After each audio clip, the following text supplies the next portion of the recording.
Hi, this is the Armscor 22 caliber rifle.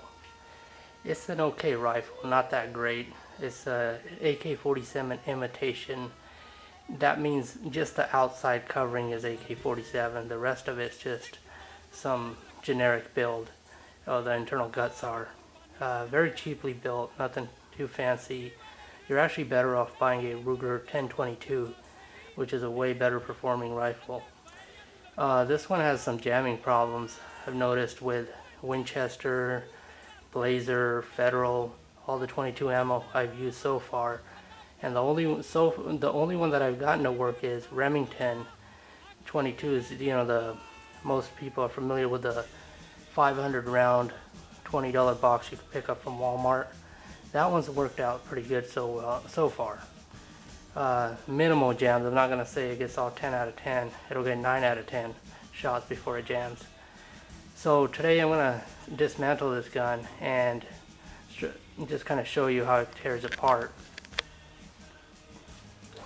Okay, so in order to remove the trigger guard and start disassembling this rifle, first you got to remove the grip, which is through this hole here. There's a screw in there. After you remove that, you should remove this screw followed by these two screws here, and that should allow you to pop off the trigger guard. Okay, now I've removed all the screws. You lift off the trigger guard, put it aside. Next, what you want to do is remove 1, 2, 3, 4 screws here.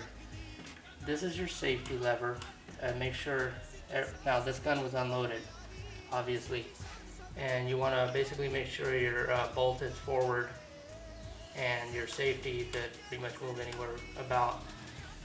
You want to be careful because there is a way this goes in, so you want to just leave it in the off position or on, whichever, but you have to have it, and don't leave it in the middle so you kind of remember which position it was in before you actually reinstall, while you took this gun apart. Now that I've gotten all the screws out, you should be able to just lift the top portion of the gun off, and you put that to the side. Remove the stock, which is fairly simple to remove. Next, you want to remove the bottom portion. Put that to the side.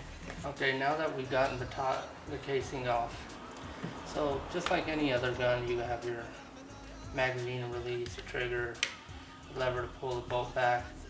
This is a tube. Internally, it threads off. It actually is going to push back, so you got to make sure you're careful here. You don't want the spring flying off or losing any parts. So you just unscrew this, and what you have in here are 2 springs. This mechanism here is what actually pushes against a piece of metal inside the tube, which basically acts as your hammer. It's not a normal hammer where you actually have something hitting against a bullet like this, but yet it's pushing like this through a spring action. So you have these 2 springs, and then this rest of this assembly, this just all goes together and goes in here and just slides back into the tube. It requires a little bit of pressure to put it back in. Obviously, as the spring has to be compressed. And to actually disassemble the trigger area, you have knockout pins here. 1, 2, 3, 4, 5, 6 of them, and you can knock off the trigger assembly. The assembly itself is actually it's a very simple design, yet there's a few springs in there, and I would more rely on it breaking if you start taking it apart. The reason I'm saying that is because I already broke the trigger, and that's why I'm taking it apart today, not just to make the video. This is really cheap construction. It's all lead-based stuff. If you take about some of the newer AR-15s and other guns, you'll notice that they're actually like almost solid iron, you could say, or some type of hardened metal. This is all a really cheap lead-based product.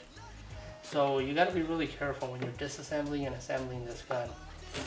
Even these screws that are coming out of here, I've noticed that if you're not really careful, it's not that hard to strip the top or even strip the threads on them. So it is a cheap gun.